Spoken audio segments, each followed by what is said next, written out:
Yo, what's happening, everybody? I am just chilling in my home right now. It's hot as hell, so you might see a little extra shininess, a little sweat going on in this video. Don't worry, you know, it's not my anger that's making me sweat. It's just the weather. I'm not in rage mode, despite what you might think. Um, I was just looking at my personal channel a minute ago, and it's been a little anemic lately, and I apologize for that.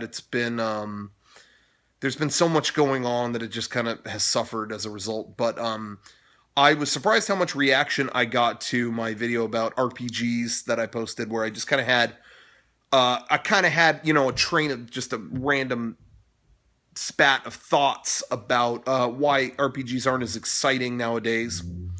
And some are. I said that from the beginning. Some are still really good. Xenoblade was a few years ago, and I think that game's incredible. But even still, there's just a lot missing in terms of fun and excitement. It's all just kind of pretty people problems, it's just not quite the same. And so that was the point of the video, whatever. It wasn't, there's exceptions to everything, but it was just a general thought. But I was surprised at the reactions that I got. And one of the reactions in particular was people saying, I can't believe you used Final Fantasy VII as an example of a successful RPG, or an example of a hit RPG, of like kind of the people's RPG. Some people didn't like that I picked that, and the only reason I did it was just statistics. That was like one of the biggest selling RPGs ever, and it feels like kind of everyone around at that era played it. That was the only reason. I wasn't really talking about the content of it. But I was surprised at how many of the comments said, you shouldn't have listed that. Final Fantasy VII ruined RPGs. It ruined RPGs. And I was surprised by that, to see people say it ruined RPGs.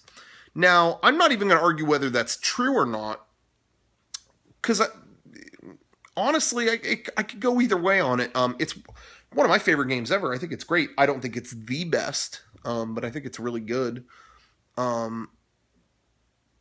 And honestly, I feel like, it's hard to say. I do see where they're coming from. In terms of other games suddenly wanted to replicate that, and they couldn't really do it very well. Every game wanted to be the next Final Fantasy.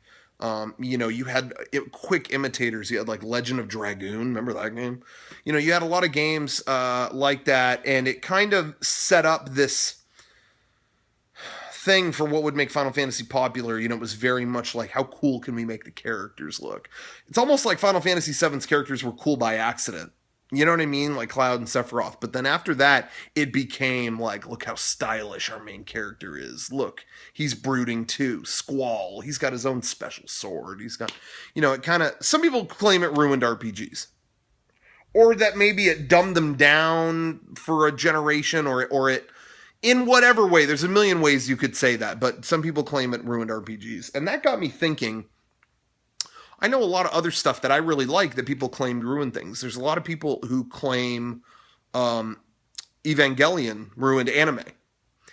And I don't, I love Evangelion, but I could see that too. It's kind of like, it was kind of the first show where the kind of theme, or what am I trying to say? The sci-fi aspects of the show, the kind of the whole kind of sci-fi side to it, the concept of it was kind of thrown out so that we could see how much the characters were hurting and they were crying to each other. And and I think it's a great show, but people, I mean, look at Garrett, kind of had a crush on Ray. People had little crushes on the character. It became all about how can we, it became very character focused, very, it was less about a cool sci-fi concept and a cool show. It was more about peeling back the characters and crying with them. And I think that made Evangelion great. But I see the argument that it ruined anime, because even anime, here we are decades later, they want to keep selling you cute characters, and characters with you want to cry for this person. And if you think about anime at the time in the early 90s, it was very, it was lots of cool sci-fi. I mean, anime in the late 80s, early 90s, very cool sci-fi, just ideas and just very out there. It wanted to just be cool and fun. And a lot of people think Evangelion took that away and tried to peel back the emotion of it, to which anime couldn't return. Nowadays it's less. There are exceptions now, now and then, but they tried to come up with the characters first. Oh, people will really like the sad meek character. Oh, well, people will really like the fiery redhead. I see that argument. Gene Simmons, I remember seeing an interview with Gene Simmons from Kiss, and he said Nirvana killed rock and roll. Now, would you say Nirvana's a bad band? Now, I'm not personally that into Nirvana, but it's definitely clear they changed the rules. They came in the 90s at a time where there was still big hair bands and stuff. And here these guys came that they were dingy and dirty and just fucking ripped it apart, and they ripped the lid off the whole thing. That to me makes them legendary. And Gene Simmons agreed. He said they were really good, but Gene Simmons said they ruined rock and roll. And what he meant by that was that they took the show away from it. Suddenly, rock music was not about being showy. It wasn't flashy. The spectacle was gone, and all that was left is the raw core of it. Now, you could go all the way back and say the Beatles did that.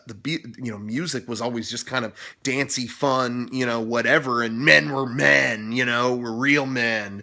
And then here comes the Beatles, who are very feminine in their approach, and they had a very feminine look at things, and they looked at things from a different angle, and they cried about things. And it seems like anytime we get in touch with emotion, that's the thing that kind of resets the whole gamut. Does that make sense? But my question is, does that make you hate that thing?